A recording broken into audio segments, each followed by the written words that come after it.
New events, shinies, raid bosses, and features. These are all valuable information that Niantic keeps a must before dropping them at the right time to create hype in the community. You see, but for the last couple years, the hype created in the community has really diminished. And this is because of one thing. Leeks. Leeks are long, thin vegetables which smell similar to... Wait, that's the wrong leek.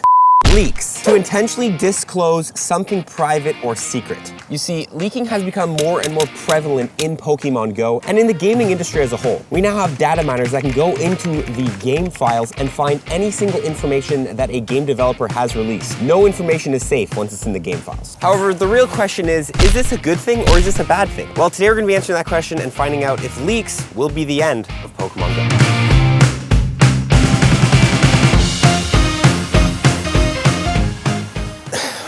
Oh my god, I'm too small for this. Well, to first understand this concept, we need to know one very important thing, and that is why information is so valuable. You see, in this day and age, information is being spread all the time. Knowing something versus not knowing something can make a huge difference in if you're gonna take a certain action or not. Information is one of the most valuable currencies to this day. Niantic's form of information is event info. If you don't know, Pokemon Go is broken up into events. That includes spotlight hours, that includes, raid hours, weekly events. And in those events come new content. Things like new shinies, new raid bosses, new features, etc., etc.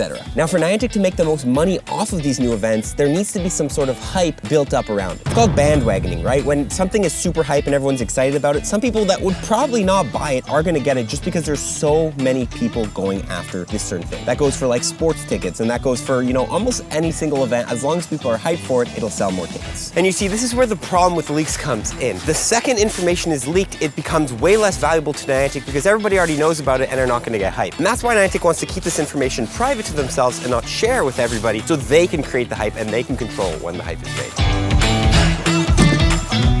So you might be thinking now, leaks are bad, right? Why would anyone like leaks? And honestly, for the company that is getting leaked, it is pretty bad. Information can get leaked months early, which means when the company officially announces them, no one is hyped for it, which means the company makes less money because less people buy it. All in all, the more information gets leaked, the less the company makes, which means in the long term, the company could end up going under because after a while, people don't really care about the game anymore since there's no hype around the game, right? Now, on the flip side, leaking is actually good for the gamers. Why do I say that? Well, a lot of people, and probably same for you, the game doesn't revolve around your life. People have lives, people have families, people have friends, people have other things to do other than play Pokemon Go, in which planning becomes the #1 thing. If a raid boss is leaked a couple months early or, a couple weeks early or a new feature and all that stuff, people can better plan their lives around that new feature. It's a lot better than, say, the day before a new month, for example, 31st of October, Niantic announces all the raid bosses and hey, your favorite raid boss is coming out, but you're all booked up for November and you're not gonna have any time to really do a lot of raids for it. Not that it's the end of the world, but it is still nice to have leaks and have early access to that information. Leaking though is not all that good for the player base. I know some people, me, myself included, like to have a surprise when a new raid boss or something new drops in the game. It's a video game, we want to feel excited about it and have something really cool to look forward to when it gets released, and certain things getting leaked kind of just messes with the whole time frame of when Niantic was going to announce it until when it was going to come out, and if something gets leaked, there's just too big of a gap for me to stay hyped for that feature. It's kind of already settled in.